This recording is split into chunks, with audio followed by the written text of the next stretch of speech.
మీరు తినే ఫుడ్ మంచిదేనా? ఈ మధ్య కాలంలో అంటే సరదాకనో లేకపోతే వైఫ్ అండ్ హస్బెండ్ ఇద్దరు పనిచేయటం వల్లనో ఎక్కువ మంది బయట హోటల్స్ రెస్టారెంట్ల నుంచి ఫుడ్ తెచ్చుకొని తింటూ ఉన్నారు. సో దీనివల్ల ఎక్కువ మంది ఫుడ్ పాయిజన్ బారిన పడుతున్నారు. హాస్పిటల్స్ లో అడ్మిట్ అవుతున్న వారి సంఖ్య పెరుగుతోందంట.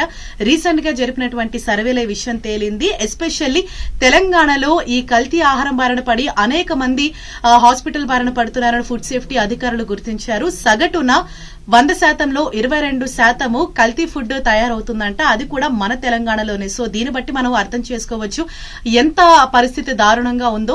ఎందుకంటే మనం రెస్టారెంట్లకు వెళ్లి ఏదో సరదాగా తిందాంలే అని చెప్పేసి అనుకుంటాం, కానీ అక్కడ వాస్తవ పరిస్థితులు చూస్తే చాలా భిన్నంగా ఉంటాయి. లోపల వాళ్ళు ఎప్పటి నుంచో కుళ్లిపోయినటువంటి మాంసంని స్టోర్ చేసుకుని పెట్టుకోవటం, నిల్వ ఉంచిన పదార్థాలు అండ్ అందులో వాడే కెమికల్స్ తో వాడే ఆ కలర్స్ కావచ్చు, అలాగే పాడైపోయిన స్పైసెస్, వీటన్నింటితో కూడా ఫుడ్ ప్రిపేర్ చేస్తున్నారు. ఇది తినటం వల్ల మీ హెల్త్ కి ఎంత మాత్రం మంచిది కాదు. ఎస్పెషల్లీ మీకు అండ్ అలాగే మీ పిల్లలకి కూడా మంచిది కాదు.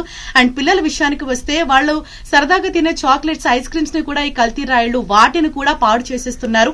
అందులో వాళ్ళు ఉపయోగించే ఆ క్రీమ్స్ కావచ్చు, ఆ కలర్స్ కూడా కెమికల్స్ తో నింపినటువంటి కలర్స్, ఎప్పటి నుంచో స్టోర్ చేసిన ఆ వాటర్ కావచ్చు, ఆ కలర్స్ కావచ్చు, వీటిని ఉపయోగించి చాక్లెట్స్, ఐస్ క్రీమ్స్ తయారు చేయడం వల్ల ఈవెన్ పిల్లలు కూడా ఇన్ఫెక్షన్ బారిన పడుతున్నారు.